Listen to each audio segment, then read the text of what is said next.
You've seen stories of people finding success on the carnivore diet, and now you're ready to give it a try, but you're worried you might fail. So how do you avoid failure? You strategize like a boss and avoid the mistakes of others. By the end of this video, you will know everything you need to start and stay on the carnivore diet with confidence. Yay! I've got to start with the foundation, and that is everything that happens before day one of the carnivore diet. First, you have to come up with your why for doing the carnivore diet. Your why is going to carry you through when things get hard, because it will get hard. The fact of the matter is the carnivore diet can be very restrictive when you're just starting out. So if you don't have a why, you're setting yourself up for failure.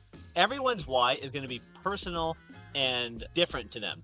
I had a series of basically chronic health issues. The one that really pushed me over was just lifelong constipation. But next to that, I've also had hemorrhoids. I've had some bad gut issues. I've had back pain, plantar fasciitis, and also poor mental health for a lot of my life. All of these things were basically contributing to me living a life that I did not want to live, or rather a life that I didn't feel like I deserved. I was eating very well. Long ago, I kicked refined carbs, no processed sugar. Most of the food that I eat, I even grow on my own land, so it was very confusing why these health problems were plaguing me. Part of my identity is be a great dad, be a great husband, and be a great provider.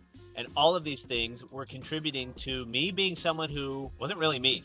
So my why was to live more of myself, to kick these chronic issues out and live a fuller life. I have been carnivore for about 9 months now, and I love it. I would not have made it through my first 100 days if I had not chosen a solid why. Second, you need to set a timeline goal. Do not set a goal of I'm going to be carnivore forever. My goal was not that. My goal was 100 days when I started. I suggest setting a timeline goal and not a weight loss goal either. Many people find carnivore through weight loss. That was a big benefit for me as well.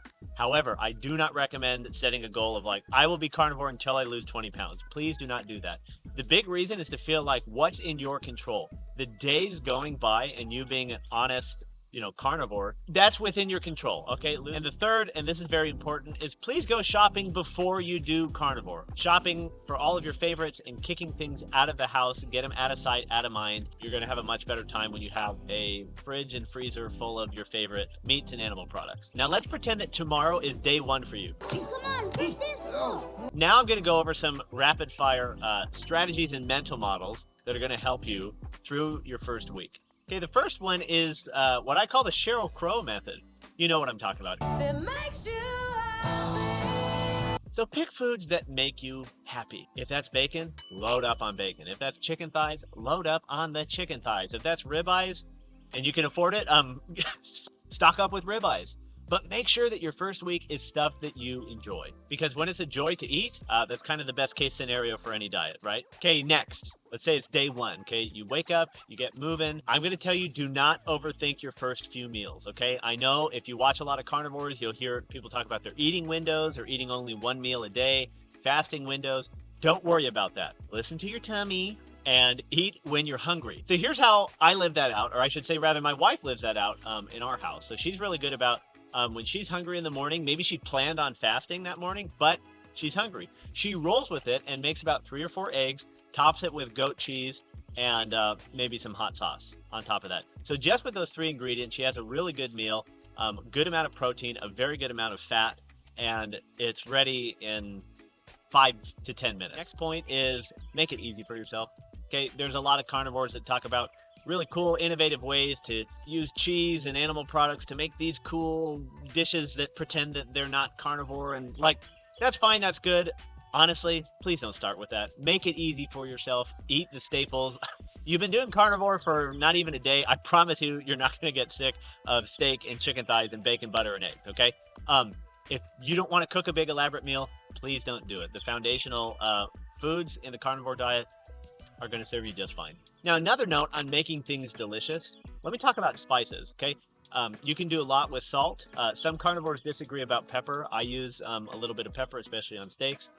Garlic salt, some herbs, onion powder. You might be looking at me and saying, PJ, we're carnivore. We don't have spices because those are plants. If you have a serious autoimmune issue and that's why you're going carnivore, you may not be able to tolerate those spices. However, it is perfectly fine to start with a full spice palette. Don't stress about that little bit of plant that's going on there, okay? You're just getting started, for goodness sakes. I've been doing this for 9 months now, and I still put garlic salt on just about everything. I know that some carnivores are going to blast me and say, you're not full carnivore.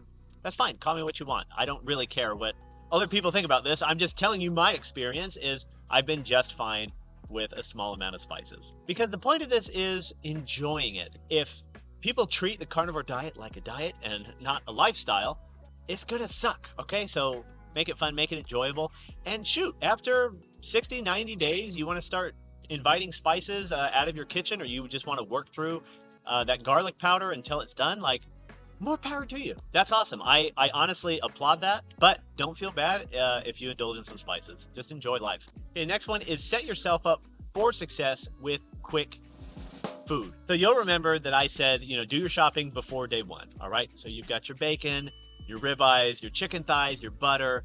You've got what you need to be a success on day one. May I also suggest figure out those things that have a short turnaround time.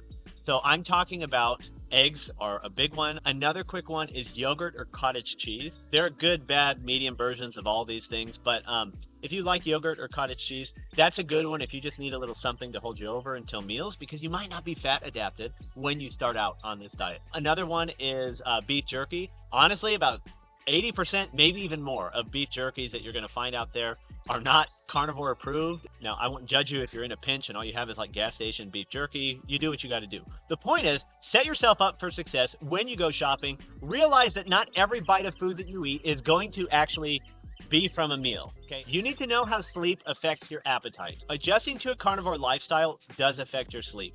And sleep is going to be more important to you than it ever has been. Eventually, believe it or not, you're going to need less sleep than you ever did before. However, when you get started, you might find yourself very tired. And sleep is so crucial because there's this relationship between sleep and appetite. The sad truth is, if you're sleep deprived, you will want carbs and sugar. Your body's going to be tired and it's going to want quick energy, and sugar and carbs, that's quick energy. So prioritize your sleep, especially on your first week. My first couple of weeks, I was going to bed at like 8:30 at night.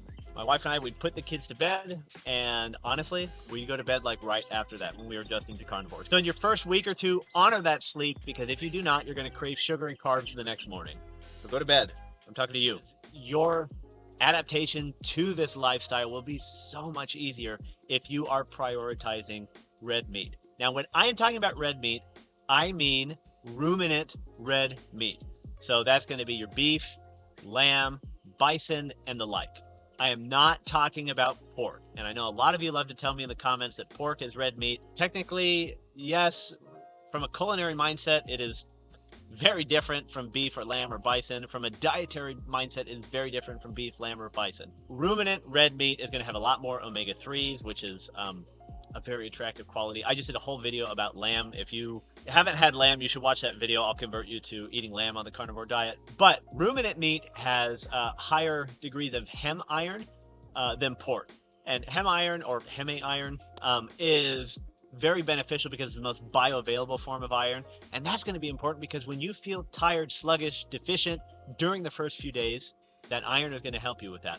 Another vitamin that you're going to see in abundance in ruminant red meat is going to be vitamin B12. It contributes to a better mood and better sleep, better recovery. But from a mental health perspective, I've seen studies where people who prioritize red meat versus those who have an average amount and those who have none or very little, the people who prioritize and have more red meat have less mental illness and are generally happier. Yay! My advice is make one of your meals ruminant focused red meat. And in case you think I'm dumping on pigs or chickens, okay, I eat a lot of pork. I do eat a lot of chicken. Eat all the bacon and chicken thighs that you want. I'm not saying don't eat those. I'm just saying make sure you have some actual red meat too.